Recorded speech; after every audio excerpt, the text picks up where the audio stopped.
Hey team, it's your chemistry coach coming at you for video number 10, or X if you're into Roman stuff. So we are going to be hitting type 3 equilibrium problems on this one. So we did the easy ones, type 1, we did the medium ones, type 2. Now we're doing the hard ones, type 3, but I don't find these too much different than the type 2. The setup is very similar, just the ending's a little bit twisted, all right? Because remember, in type 2, we're solving for K, given initial amounts and an equilibrium amount. How you recognize a type 3, I think these are the most common type of equilibrium problem. How you recognize these is that we're going to be solving not for K. We're going to be solving for the equilibrium amounts, whether that's molarities or pressures, doesn't really matter, just whatever the units are. But we're going to be given K, right? And commonly we'll be looking that up in an equilibrium table somewhere, or it'd be given to us in the problem. And we'll be provided initial amounts, but no equilibrium amounts. That's how you recognize type 2 versus type 3. In a type 3, only initial, no equilibrium. In a type 2, you got initial and equilibrium, right? And in a type 2, you're solving for K. And in a type 3, you're not solving for K. You're given K. Are you confused yet? This will get easier as you recognize and do more problems, right? That's why you have homework, right? You got to work on it just like in sports. You got to practice, right? To get that muscle memory going. So, if somebody hits you a ball and you're playing third base, you're not moving slow. It's instinct, right? So I want you to be on your exams going instinct mode, muscle memory. It's like, boom, it's just an instant reaction. I know how to solve this, right? So, hey, we're solving for equilibrium amounts provided initial amounts in K. Once you recognize the type 3 problem, here's your steps. Very similar to type 2. It's just the last step's a little different. We're going to compare Q versus K. That's an automatic, right? For every single one. We got to know if we're not at equilibrium, which way is it shifting the equilibrium. So compare Q versus K. And in this case, we know what K is. We didn't know that in the type 2 problem. Step 2. Just like type 2 problems, set up your ICE table, all right? And we're going to set that up with our initial amounts, our changes, with a reference point in terms of X, and then our equilibrium amounts in terms of X. In this case, we don't know what X is. See, in a type 2 problem, we knew what X was. It was given to us. In a type 3, we don't know what X is. Oh, no. That's why we have a step 3. We're going to set up our equilibrium expression like we did before, but in this case, we're setting it up in terms of X, but we don't know what X is. All right, this is probably the easiest step here. And then in step 4, this is what makes a type 3 problem different.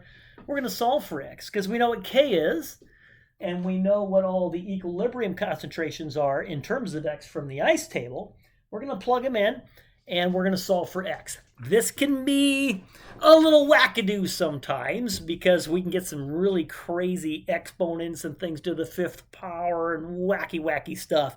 So mathematically, that's the most challenging step.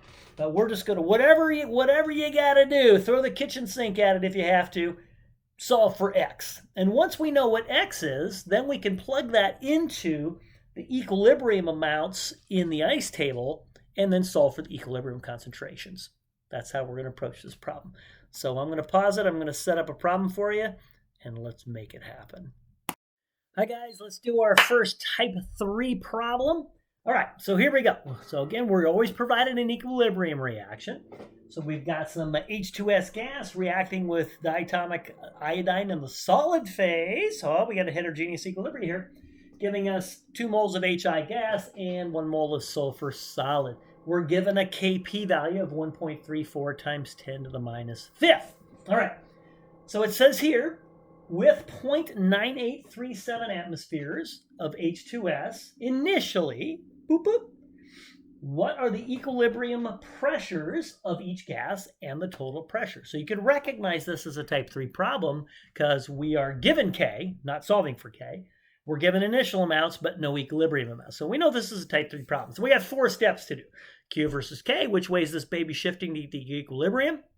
2, set up the ICE table. 3, set up the equilibrium expression in terms of X. 4, solve for X, and then for all the equilibrium amounts. Now, the last problem we did a Kc and we had molarities. This one, we have a Kp and pressures. Same concept. Who cares, right? So let's go ahead and do our step 1. You ready? So step 1, let's do our Q versus K. And we could do this in our head if we want to, or we could calculate it. We did it in our head last time. So let's actually go through and calculate it this time real quick. So Q, the reaction quotient, would be the pressure of HI squared. We wouldn't include the sulfur because that's a solid, right? We assume that's constant. Over the pressure of the H2S raised to the power of 1. We don't include the iodine because that's a solid. So we only have 2 species in the equilibrium expression. Sweet. All right. Now the pressure of HI, we're not provided that initially. So remember, we're making the assumption that that's going to be 0 initially. If it wasn't 0, they would have given us that value. So this would be 0 over, well, 0 squared. That's kind of silly, 0.9837. That's going to be 0. You could have done that in your head. You don't need to waste your time on a test and write that down. All right? Would you agree that 0 is less than that? Even though Kp is really small, this is less than K, which means if Q is less than K, it's shifting right. Okay? And again, we could have done that in our head. So step 1, real quick, sometimes you just do it in your head. This baby's shifting right. So when we do our ice table, our reactants are going to have negatives.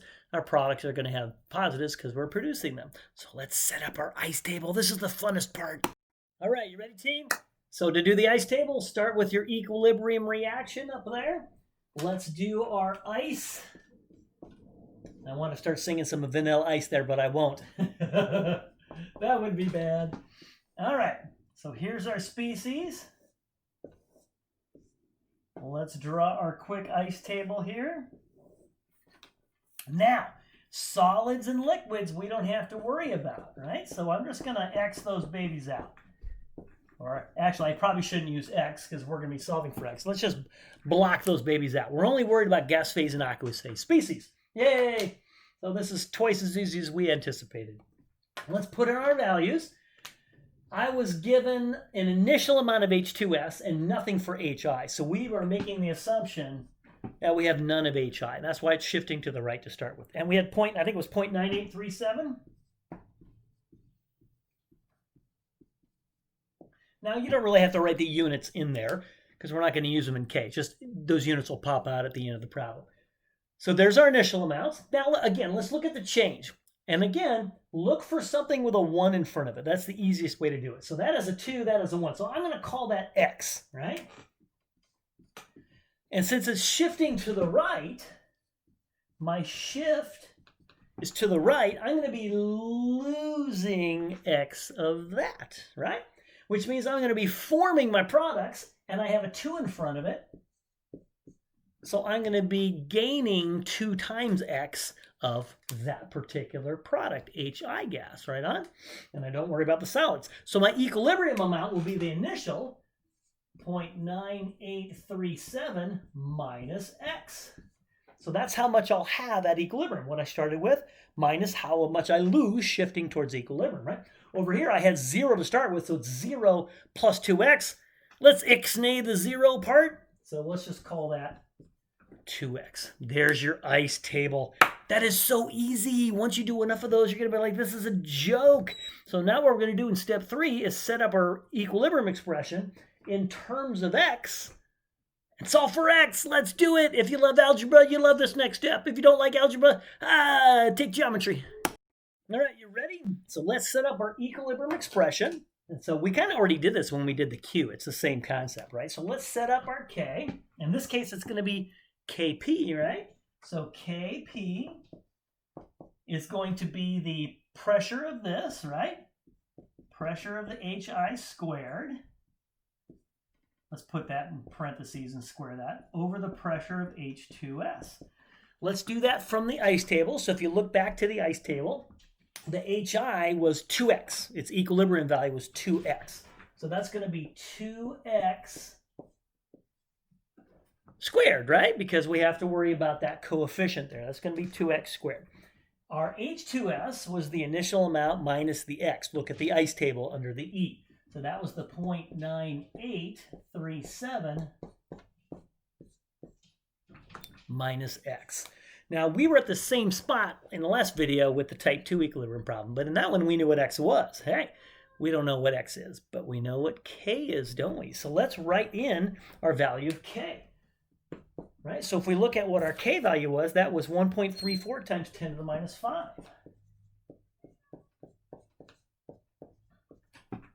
Hey, we can solve for x. It may not be a simple approach, but we can certainly solve for x. Let's do that, all right? So we can simplify this problem a little bit if you want to. So this would be 4x squared, right? So we can play around with this and go 4x squared, right? 2 squared is 4, x squared is 2, right? Will be 1.34 times 10 to the minus 5th times 0.9837 minus x. Right, so I'm just pulling this fun stuff out here. This is going to be a blast. Let's work through this problem. Oh my gosh, this is going to be fun. All right, hopefully you guys see a quandary here. We're going to get an x squared term, and we're going to get an x term. All right, so if you remember from algebra, the way you solve that is with the quadratic equation. No, not the quadratic equation, blah. So chemists like to do, I mean, you could just go straight to the quadratic equation. That works every time, but it's a big pain in the butt. Sometimes we're stuck with that. But sometimes chemists like to make little assumptions, all right? Let me show you what this assumption is. Rather than going through this mathematics, let me erase this and show you what we can do to simplify this, all right? So we came to this and we go, oh, that's going to be ugly, all right? So let's do this. Let me show you what chemists do to make life more simple. Now, it doesn't work every time, but it works a lot of the time. 0.9837 is the initial amount of our H2S. X is how much we lost. Now, look at the value of K. That was like 10 to the minus 5 or something like that. I forget what exactly K was. 1.34 times 10 to the minus 5. That's pretty small, right? Which means this is not going to drive very far to the right-hand side and produce a lot of products, right? So it's very reactant dominant. X is going to end up being very small. If K is small, X, the amount that you produce or lose of the reactants and forming the products, is going to be really tiny. We're going to make an assumption that X is tiny. How tiny is it? X is so tiny that 0.9837 minus X is still roughly 0.9837 given a margin of error. And if that assumption creates less than 5% error, most chemists are okay with that. So I'm going to simplify this by going, hey, this is approximately going to be 4x squared over 0.9837. Oh, then that will equal K, which was the 1.34 times 10 to the minus 5.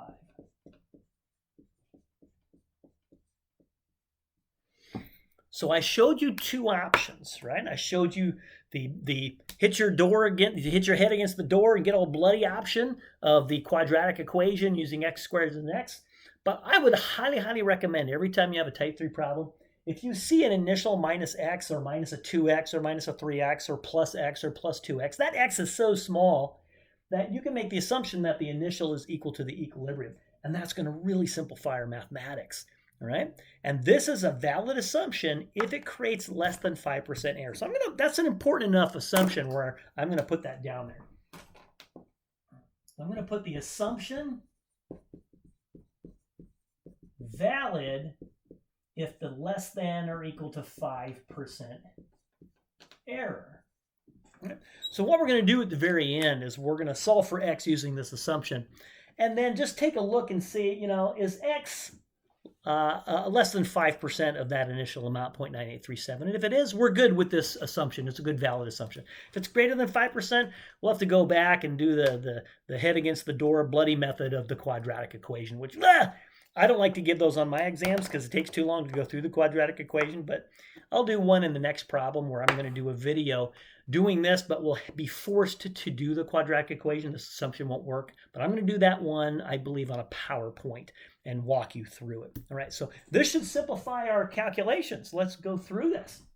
All right, so 4x squared would be 1.34 times 10 to the minus 5 times 0.9837.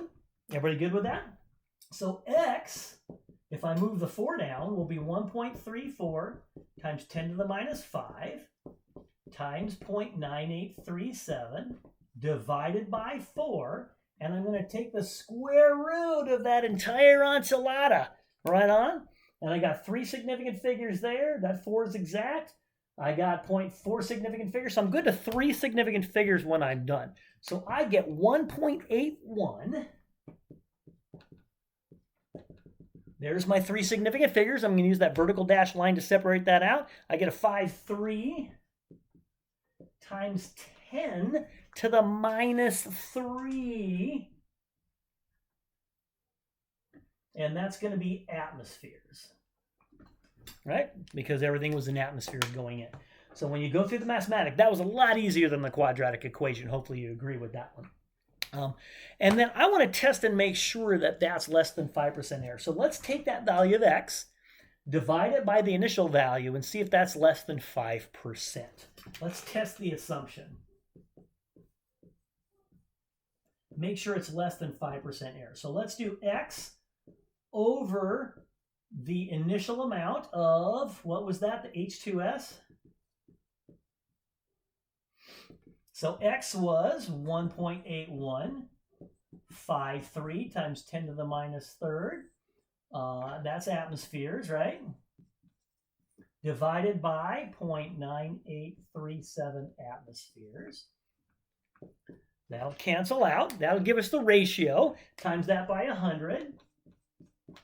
And that turns that ratio into 100. If we pump that out, let's see what we get. Let's see what we get. Let's pump this on here. Let me turn this on. 1.8153 times 10 to the negative 3rd divided by 0.9837 equals times 100. I get 0.18, 3 sig figs, 0.18453%. Running out of board space. 0.18453%, which is less than 5%, right? That's a lot less. So I'm going to call this valid. All right. Now, as a professor, I like students to do that for me and prove that that assumption is valid. So we're okay. Now, assuming that x was really small compared to that creates less than 5% error. So we're good. I like this value of x. So now we'll clean it up with step 4. Let's calculate the equilibrium pressures for each of these and add them together to get the total pressure. All right, gang. Step 4. These are a little bit longer than the other ones, aren't they? So this video is a bit longer, but we kind of need to do it. But they're all going to be just like this. So now from the ICE table, we set up things in terms of x, and we set up the equilibrium expression and solve for x, making our assumption, which was less than 5% error. Yay, avoid the quadratic equation. And we got the 1.8153 times 10 to the minus 3rd atmospheres for x. So now let's go back to our ICE table and look at what the equilibrium values were for these. So the pressure of H2S at equilibrium was the initial 0.9837 minus x. The HI that we formed was 2x, right? We know what x is now, so let's plug in x. Yay, easy stuff, right? So 0.9837 minus x. Now, I took it out of scientific notation because when I'm doing a subtraction, to track the uncertainty, I'm limited by the largest absolute uncertainty, or you can think of it as the fewest number of decimal places. This is good to 4 decimal places. This is good to 5 decimal places. So my answer is good to 4 decimal places. That's why I put the vertical dashed line there and rounded it to 0.9819 atmospheres, which is barely went down, right? Because K is so small. So it's very close to the initial amount. Now, we initially started with 0 of HI, so that's going to be a dramatic increase compared to 0. So 2 times our 1.8153 times 10 minus 3rd atmospheres gives us the 3.6306 times 10 minus 3rd. Good to 3 significant figures. That 2 is exact. We're multiplying, fewest sig figs. So we get 3.63 times 10 minus 3 atmospheres. So those are my partial pressures of each species. I also asked for the total pressure. So because of our wonderful Dalton's law of partial pressures, we can just add those partial pressures together to get the total pressure. So I take my non-rounded values. Always take the non-rounded values. Don't round it until you're answering something, right? I take my partial pressure of H2S, 0.981884 atmospheres, plus the partial pressure of HI, 0.0036306, which I took out of scientific notation because I'm adding these and I'm limited by decimals. I got 4 decimal places here. Got 5 decimal places there, so I'm limited to 4. So I get my 0.985514 atmospheres, good to 4 decimals. Round it. That actually doesn't round up. It goes to 0.9855 atmospheres. Boom! You just did the hardest type of problem you can do, except the next one where we have to do the quadratic equation. Oh, so I'm going to do that next one on a PowerPoint because it's going to get a little nasty. You guys rock.